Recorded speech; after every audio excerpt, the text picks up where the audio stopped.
So here is the um, setup for all my tanks and stuff like that for the fish room. Okay. I gave myself enough room because I have 20-gallon highs for a light in here that I'll go across that I can run off of 2 tanks. Okay. And I set up a little chain over here on the side, be able to turn the lights on and off. I can link up to 4 lights on this thing.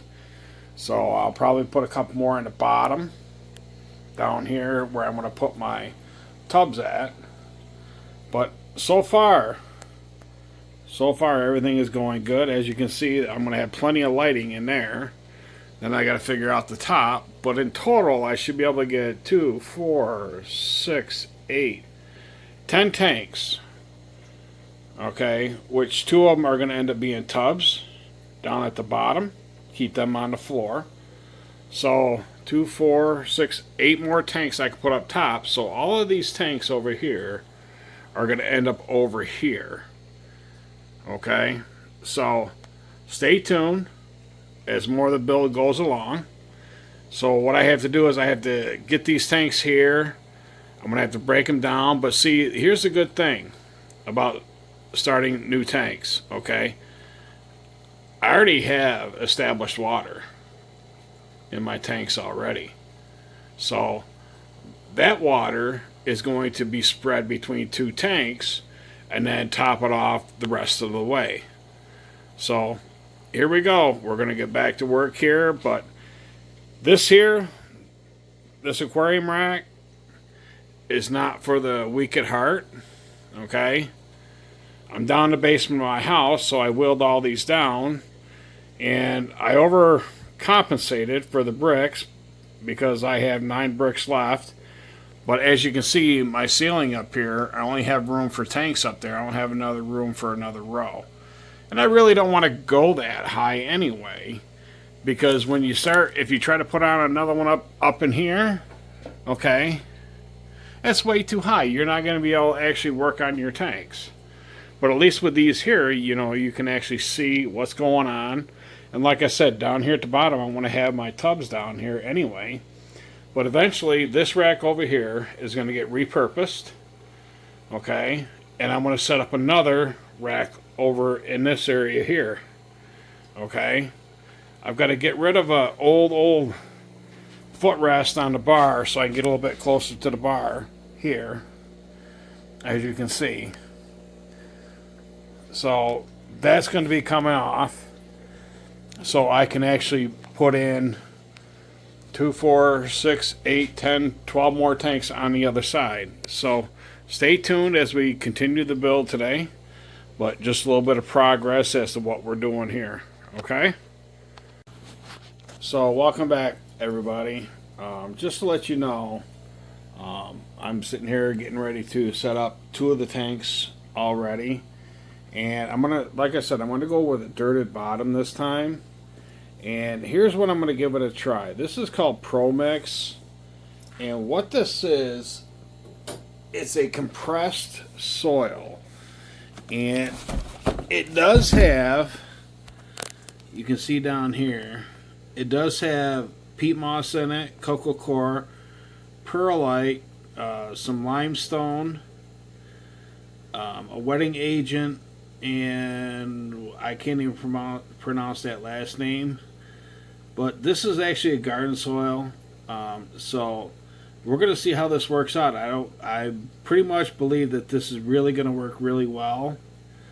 They say it's ideal for vegetables, herbs, and everything like that.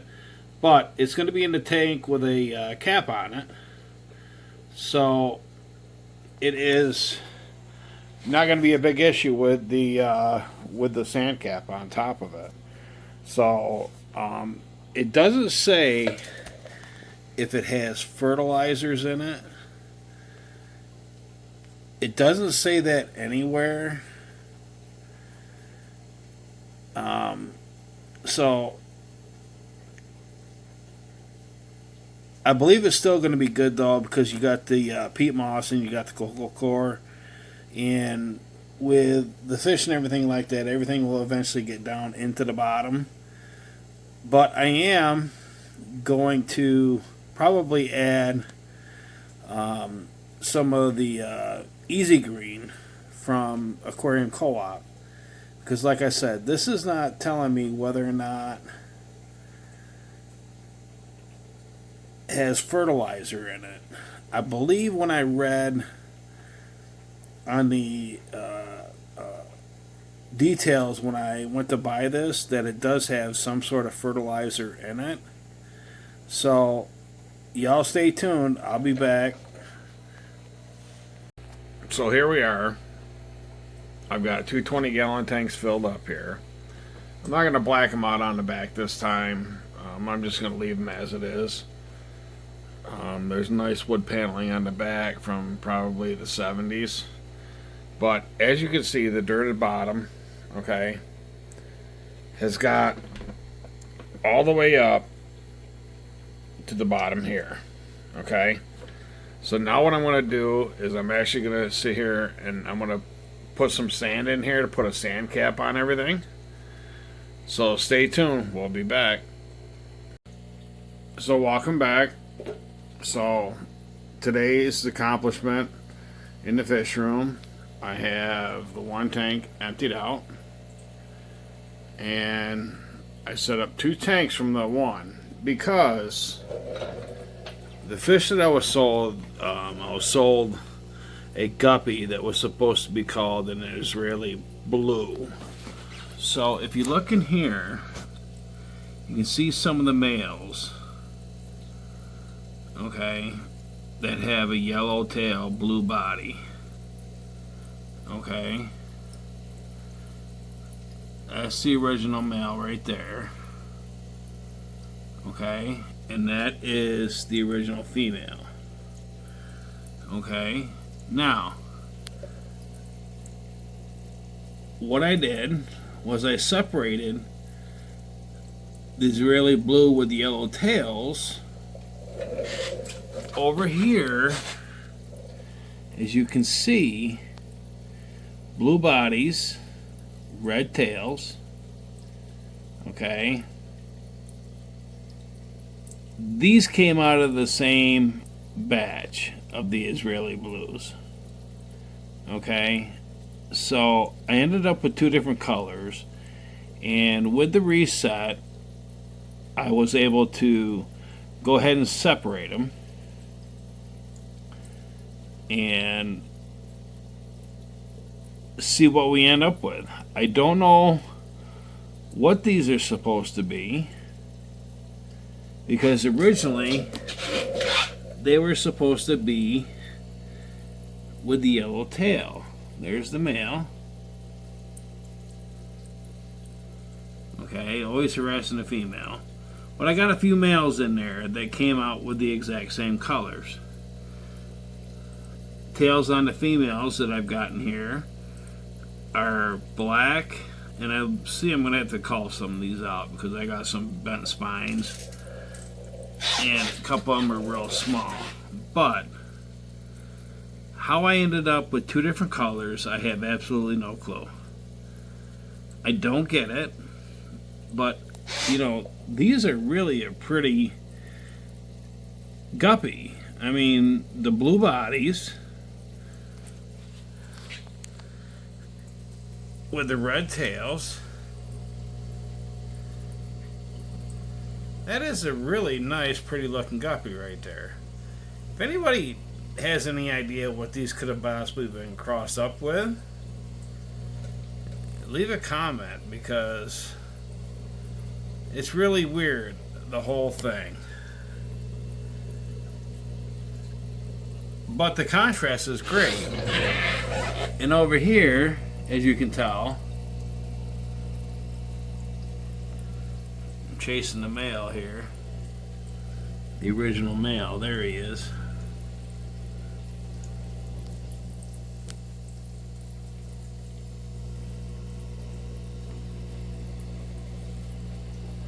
He keeps hiding. He's camera shy.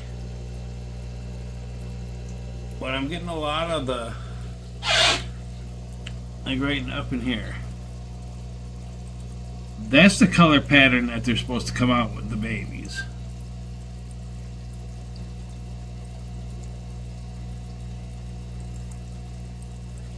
Now she's zoning out.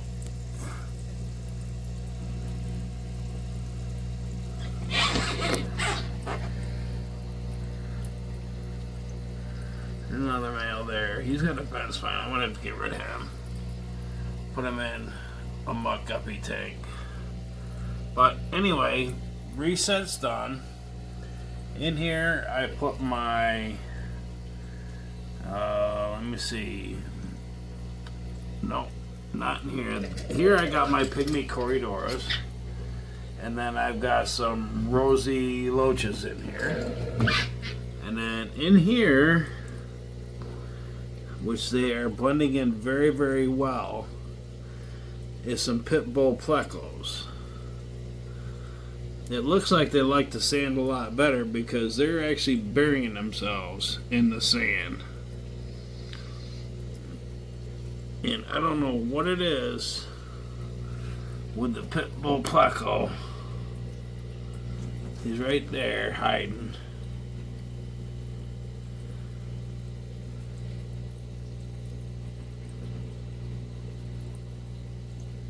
Right there. You can see his head and you see his tail. Now, I've had 3 other ones in here. I don't know where they went to, where they disappeared to. There's another one back there. I've got a pleco cave. I don't know if maybe some went in there, but as you see, I put some ram's horn snails back in here as well. So, anyway, this is the beginning of the reset. And let me zoom out here. And my new tank rack. Okay? Yeah, it's kind of messy, but just so you get the idea of what's going on here. So, anyways, there's more to come. I'm going to slowly work on it this week. So, y'all stay tuned. I'll be back with some updates and everything. Y'all have a great day. Welcome back, everybody, to Bill's Nanos. I just want to conclude this video building my fish rack and stuff like that. So, years ago, or when I started watching Facebook, everybody's out there telling me you could build a cheap fish rack for $60, maybe $70, stuff like that. That was back during COVID, or just at the beginning of COVID, when everybody was building them and things were still cheap. Today, things got a whole lot more expensive since COVID. So I wanted to give everybody kind of an update to what it's really going to cost to build the fish rack. Okay? As you see here, it's a cinder block rack. Can hold a lot of weight, so you're not going to have any issues with your stand collapsing on you. But to get into some prices like that, I've actually jotted everything down, and you have to understand, when I did buy them, I bought them at a local box store. I actually got everything at Home Depot. Some people have Lowe's, some people have other types of lumber yards in their areas. Okay, but you know, things have gone up over the years, and these videos are still out there, not really telling you what it's truly going to cost you to actually build a fish rack. So I'm here to do that for you. So on my fish rack, you only see 2 tiers plus the bottom where I can put fish tanks in. I use 20 gallons tanks, 20-gallon highs. I do have some 20-gallon longs that I'm going to be using on top up there. But the whole thing is, you know, everybody push 40-gallon breeders and stuff like that. How you can put 2 of them in? Well, if you start calculating space that you're going to need to build all this stuff, like this rack here is taking up 10 feet of space. Okay, I'm able to put in 2, 4, 6, 12, 20-gallon high aquariums. okay? 40-gallon breeder, you're going to double the weight, so you're going to get 6, okay? But on this thing, let's get into, you know, prices and stuff like that of what it's actually going to cost, all right? So on this one here with only 3 tiers high, I built 3 blocks, put in, you know, the 2x6s, 3 more blocks, 2x6s up on top, all right? So I'm going to explain to you why I did things the way I did them and the reasoning behind them, okay? But the 18 blocks, okay, at Home Depot, they are $2.32 a piece. Times 18, that's $41.76. So now, with all the videos that are out there right now that are telling you can do them for a fish rack for 60 bucks, okay, you've got $19 left, okay? You still got to buy wood yet, all right? So when I did my lumber on top of the tanks, the quality of wood that you get today versus what it was back in the 70s, 60s, 70s, and stuff like that is a totally different. These are supposed to be a prime piece of lumber, okay? What I consider prime back when I was young, when I first got out of the military, prime lumber is there's no cracks, there's no bows, there's no knots or anything like that. That was prime lumber, okay? The lumber that they're selling for prime today was actually considered economy back in the day, okay? So overall, the quality of the lumber is not what it used to be. So instead of taking 2, where all these people are telling you can use just 2 2x6s or a 1 1x12 or anything like that, you got to think about the weight that you're going to have on your stand, okay? You're going to have all 4 corners on wood distributed for all that weight. Water is 8.34 or 8.24 pounds per gallon. Times 20, that's 8 gallons times 20, that's 160 pounds. Times 2, that's 320, okay? Now, because of the quality of the lumber, your lumber is going to bow, especially if you have a tank that may leak. You're going to have water in it. You're going to have constantly water getting on your wood. Unless you treat everything, if you treat everything with a waterproofer, that'll help out a little bit, but eventually that waterproofing wears down. So water is going to get in your wood. What happens with water when it gets into wood? Okay, it tends to start bowing, okay, if you have too much weight on it. So the reason why I put 3 on there is because of the weight. It's going to distribute the weight a whole lot more. If you understand tensile strength of lumber and everything like that, and how you're using the lumber, the tensile strength is basically the weight that you're allowed to put onto it and what it can withstand for a home, okay? So when you put wood in a home, the wood is standing this way. That way all the pressure is on the tree, what would be considered the tree, okay? But now you're going to take this tree and you're going to lay it down, okay? So what happens when you put weight on it over time, it starts to bow, okay? So the tensile strength this way versus this way is a whole lot different. So that way, the reason why I put 3 on there per shelf is to help with that weight distribution, okay? And because of the quality of lumber that you get today. So I would recommend don't use 2, but in fact use 3, okay? That way you're not going to have the issue should it ever arise. But a 2x6 by 10 foot long to build my rack, they were $10.38 a piece, okay? Using 6 of them, that's $62.28. If you want to go ahead and use just 2 of them per shelf, that's fine, you can do that. But I overcompensated because I know what things can do. I know basically what can happen. At least this way I know with 3 of them, the problem is almost alleviated on it bowing breaking or not being able to withstand the weight. Okay, but between the bricks and just the 2x6s, all right, you got $104 tied up. Okay, so what used to be 60 to just build the rack with nothing else, no tanks, no lights, no nothing else, okay, is you're already at $104. Okay, now if you want to go ahead and add your lighting like I did, I went to Harbor Freight, and some of the lights that I had in the fish room, they were $22.99.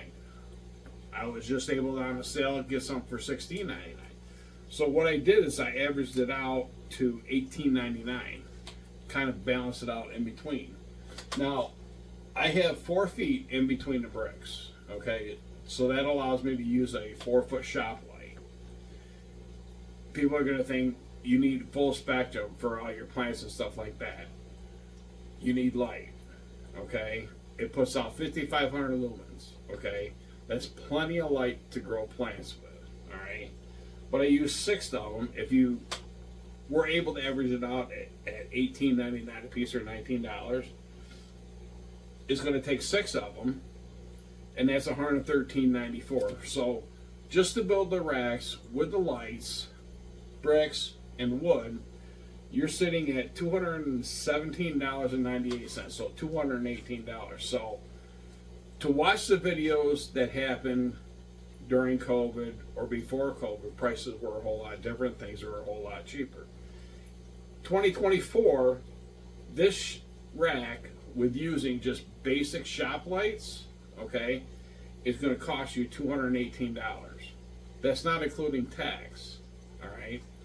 I'm lucky that I'm a veteran and I get a 10% discount at Lowe's or Home Depot, so that almost takes care of all the tax. But here in lovely New York, you know, most of the tax is over 10% anyway, so I may pay 0.75% in tax, okay?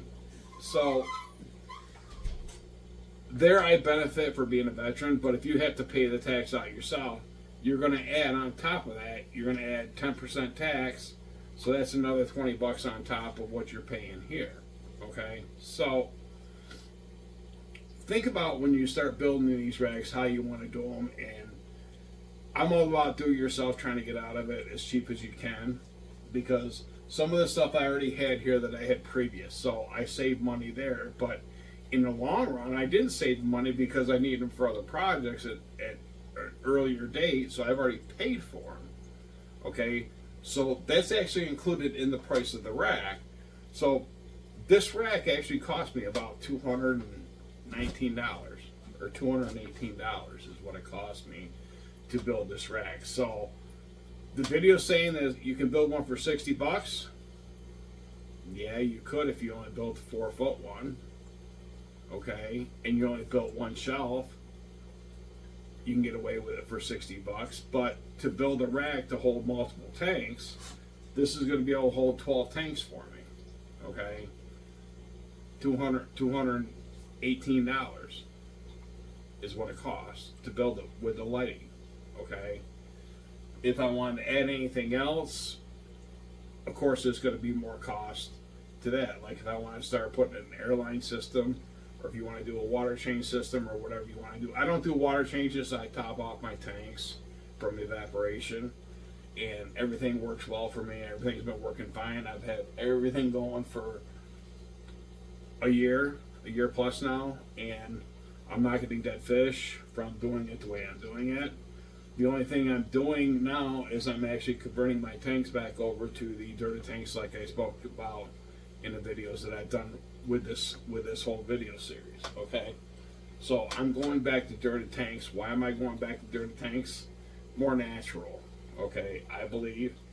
I've tried some of these other substrates, and right now I have a substrate over here that's got some sort of white film all over it.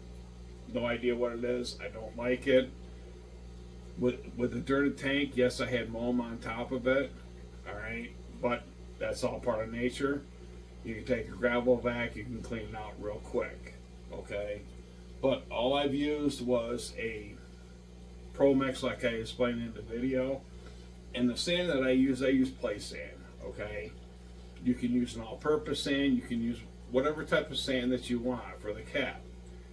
And this time here, I went with a 1.5-inch cap with about 1 inch of dirt in the bottom. And that's going to work out fine. Before I had, probably altogether, I had 1.5 inches of dirt and sand cap. Now I have a little bit more. The reason why I did that is if you have to transplant, the more cap that you have on top of the dirt, the less likelihood that dirt will get on top of the sand. Okay? But I've transplanted some of the plants that I got from KGE Aquatics, which is good. I haven't finished it out because I'm going to finish everything else up this weekend for the rack. And I'll do an update on the Fishroom after I get everything done, everything else broken down and reset. So I will do a follow-up video on this, but I want to get this video out there because I want people to know the reality that if they're getting into the MTS or multiple tank syndrome and they want to build a sturdy rack, this is a really good way to do it. Okay? To try to build one all out of 2x4s and everything like that, that's fine. It looks pretty and everything like that. But if you're doing what I'm doing, I'm starting my business, I'm breeding fish, I don't have to have anything pretty. It's not in a store or anything like that. And this is going to work very, very well. Now, because of my ceiling height, I can only get 3 shelves on it. If I had higher ceilings, I could, but I have low ceilings in my basement. So that's the reason why I do 3. If I were to try to do 4, I'd never get a tank up on top. But this allows me, with this height here, the way I did it, it allows me to be able to work on my tanks in here, okay? I can reach in there full and I can get all the way to the back of the tanks and work on everything. That's why I went with 3 high.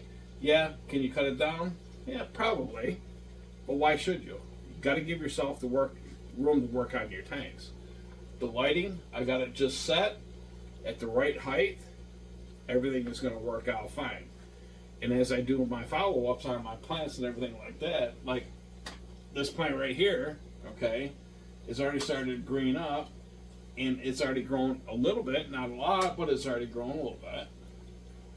I threw in some guppy grass and some hornwort, and another, I can't remember the name of it, but one of the plants that I bought off of the KG Aquatics. When I watch the video, go ahead and watch the video, okay? But everything is working out fine. Fish are happy. And what I also did, to let you guys know, that when I'm redoing my tanks, I'm taking the water from the tanks that I have and I'm putting them back in here.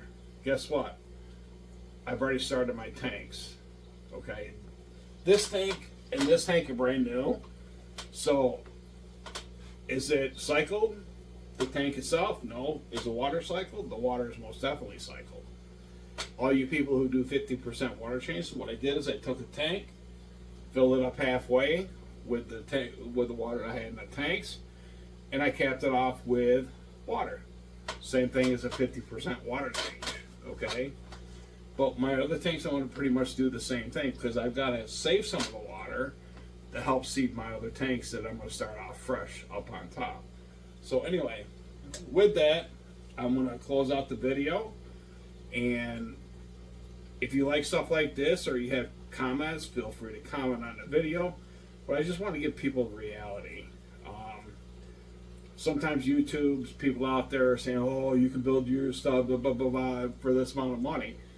But some of these videos that is available were pre-COVID, or at the beginning of COVID. Well, everybody knows that since COVID, everything is more expensive now. So I just want to give everybody else out here the reality of what it's actually going to cost today in 2024. And this is at Home Depot, at a box store, where things are supposed to be cheaper, and it is cheaper than the lumber store. But again, like I said in the video, lumber is not the same quality that it used to be years ago. That's why I did what I did. But if you liked the video, hit the like for me. If you're new to my channel, subscribe, and there's going to be a lot more videos because I've got a lot going on. So y'all have a great night. I appreciate everybody for tuning in, watching my videos. I thank everybody who has subscribed to my channel. So y'all have a great night.